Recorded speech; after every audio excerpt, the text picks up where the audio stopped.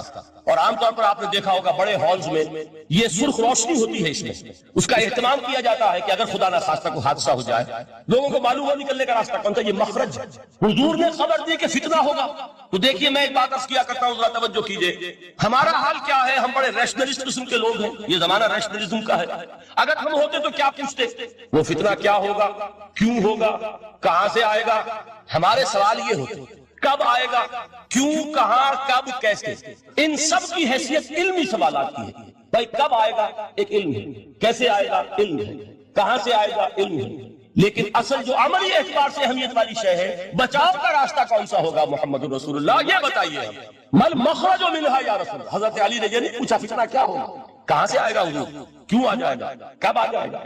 نہیں، مل مخرج منہا یا رسول اللہ، اے اللہ کے رسول یہ بتائیے کہ جب وہ فتنہ رونما ہوگا تو نکلنے کا راستہ کون سا. اس کا جواب ہے ارشاد فرمایا محمد رسول اللہ نے، کتاب اللہ، اللہ کی کتاب ہے وہ مخرج. یہ کتاب ہے کہ جس کو تھامو گے تو فتنوں سے محفوظ رہو گے. اس کے بعد آپ فرماتے ہیں فیہ نبأ ما قبلکم وخبر ما بعدکم وحکم ما بینکم.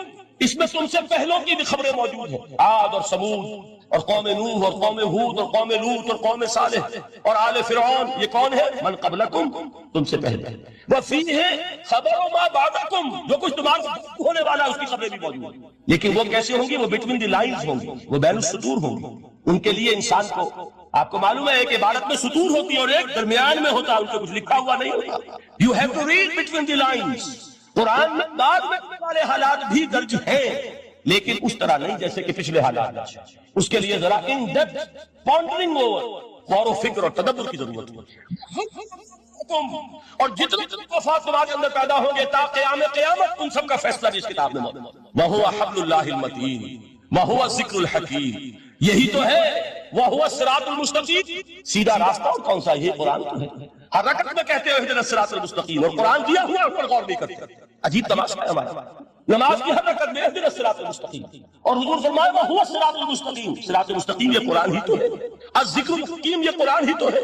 وَهُوَ حَبْلُ اللَّهِ الْمَتِينُ، اور یہی ہے اللہ کی مضبوط رسی. آپ نے قاری صاحب سے وہ آیات سنی سورہ آل عمران کی، وَاعْتَصِمُوا بِحَبْلِ اللَّهِ جَمِيعًا وَلَا تَفَرَّقُوا. اللہ کی رسی کو مضبوطی سے مل جل کر تھامو اور تفرقے میں مبتلا نہ ہو. تفرقہ ہوگا تو کیا ہوگا؟ تمہاری ہوا اکھڑ جائے گا. آج آپ کو معلوم ہے دول عرب اگر یہ یکجا ہو جائیں، ایک دن کے لیے اسرائیل قائم نہیں رہ سکتا.